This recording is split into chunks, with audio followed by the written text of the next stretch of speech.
booktube, Chelsea the Reading Outlaw here to do my queer lit readathon TBR. Did you guys miss me? Because I very dearly missed you guys.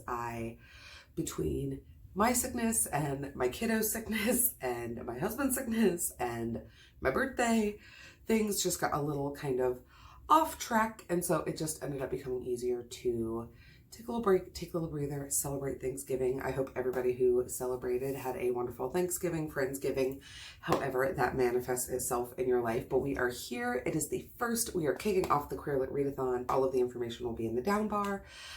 This installment of the readathon goes from today, December 1st through December 7th. So I will be giving my TBR and then probably also vlogging it for you guys and then having that video come out sometime soon.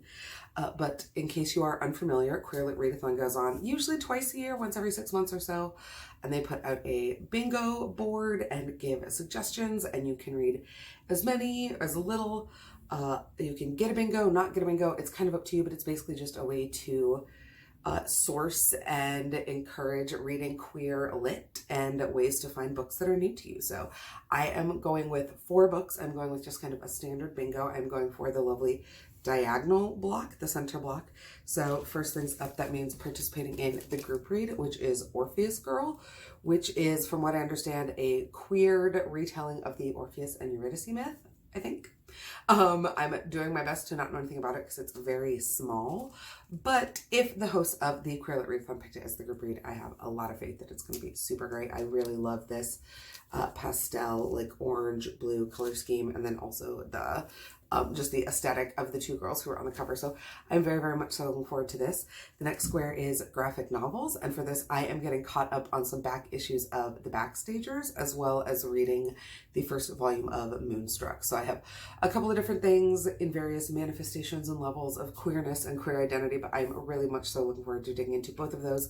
Both of those have an art style that I really, really like, and I'm really looking forward to both getting back to and being introduced to for the first time. The next block in the square is a new author, and for that I'm going with, I could probably go for like either of these in either square, but I'm going with An Absolutely Remarkable True Thing by Hank Green. I have never read anything by Hank Green. I have read some things by his brother John Green that I didn't love.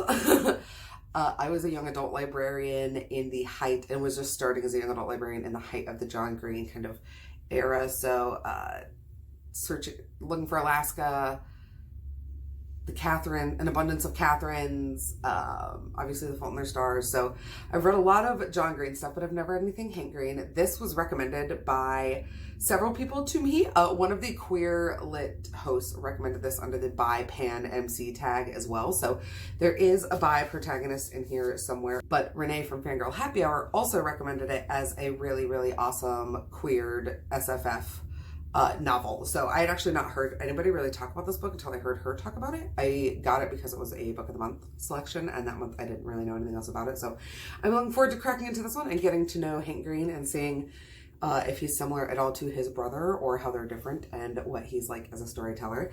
And then the last square that I'm going for is new genre, which you guys know I try to read really widely.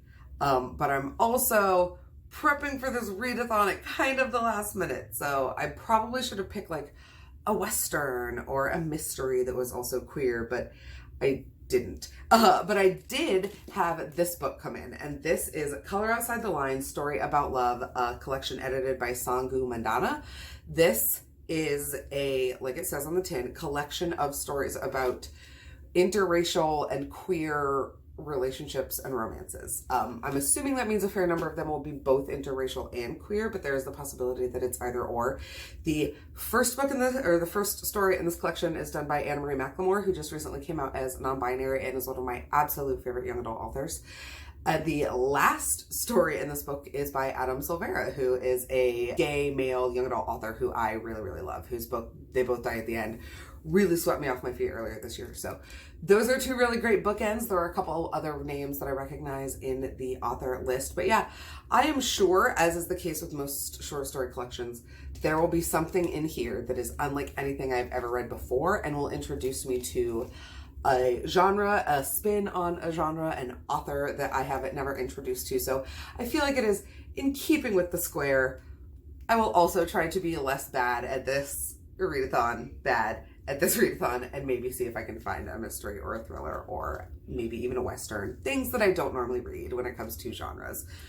So yeah, that's my Queer Lit Readathon TBR. I will probably be trying to listen to a couple other things on audio. I am currently re-listening to Red, White, and Royal Blue again. I am also about 550 pages into a like 650 page long Schitt's Creek fanfic that is just like the best contemporary romance novel that I've read this year, period. But yeah, that's beside the point. This is my Queer Lit Readathon TBR. Let me know down below what you're reading if you are also participating, especially if you're participating in the group read. I'm really excited for that. It very much so has vibes of like old school buddy reads. But yeah, let me know down below what you're reading, how you're doing, how your December and the end of the year are shaping up for you guys. Leave me an emoji if you made it this far, just so I know that you stopped by. And until next time, friends, take care of yourselves, take care of each other, and have happy reading.